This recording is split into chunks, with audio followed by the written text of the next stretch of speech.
Welcome back, General.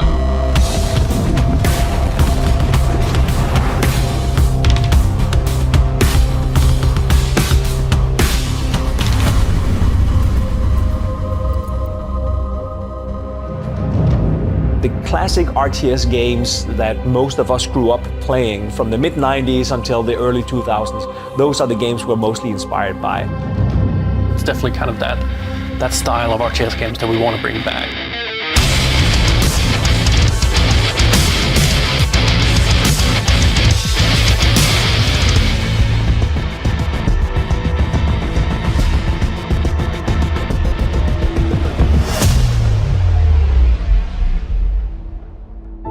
So the original inspiration for Tempest Rising actually came all the way back in 2014, where my old art director, we sat one evening at the office and we were talking about our favorite games. And of course, my favorite game of all time game series is Command & Conquer, StarCraft, the classic RTS games that defined the genre. One of the coolest things actually are the old covers that you had of these games, always with some cool face. And we thought, hey, why don't we design a cover for a game that doesn't exist? And then we try and do a game design in reverse. When I see this cover, what game do I think I'm going to play?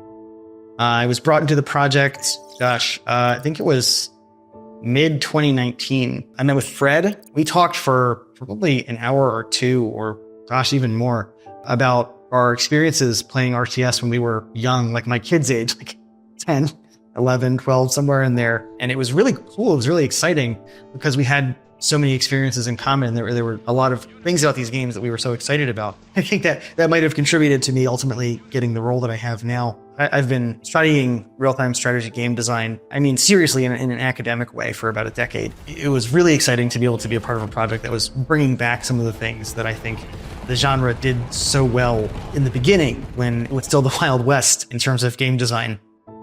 The philosophy of the design behind Tempest Rising is a love letter to the games we grew up with in the 90s, but to then take it into the 21st century while still keeping the core of what made those games great. So it was really to create something that would feel like a homecoming to somebody who had played like the originals, while also being something new and exciting for people who maybe never played the genre before.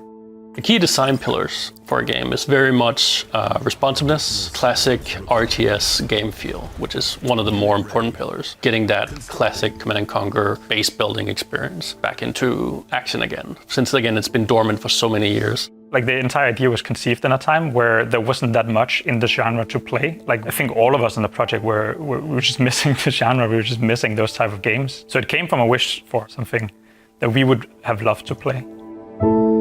The nest has been kicked. Let's see what comes crawling out. It's very much a deep challenge because we don't have a lot of reference, especially considering there hasn't been sort of a game like this in many, many years. We have a little bit of reference from some of the later Command & Conquers, but even those now are over 10 years old almost.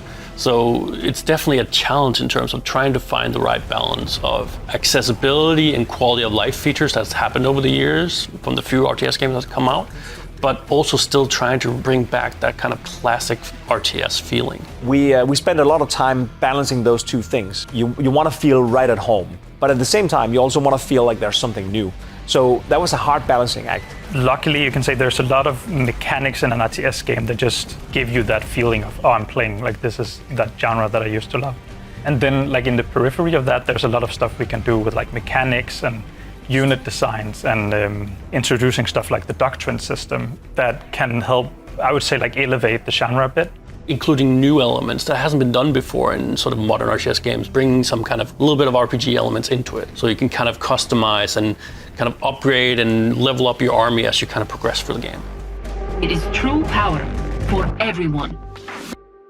We wanted to make sure it's a game that's very easy to play, hard to master. There is a lot of things that were done in the original RTS games that like is very much a product of the time, especially in terms of like UX. Players have come to expect a lot more from games, like a lot more direction, a lot more guidance, whereas the earlier games of the genre very much left everything to the player to figure out. Like either you gave up or you figured it out on your own. That was like your options. It's always a challenge with a UI-intensive game like Tempest Rising, because you want to fit everything in there, which you end up not always being able to.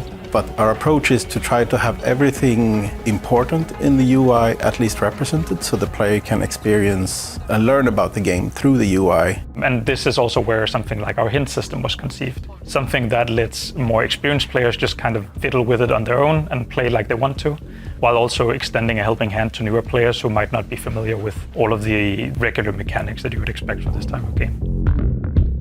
Still in one piece. Nice work. But we're not done here yet. One of the other design pillars was the rule of cool. We designed the game around elements that, first of all, were pretty badass, and function came secondary. For example, the redesign of Warden, it was inspired by Scarab. I'm so proud of that Warden.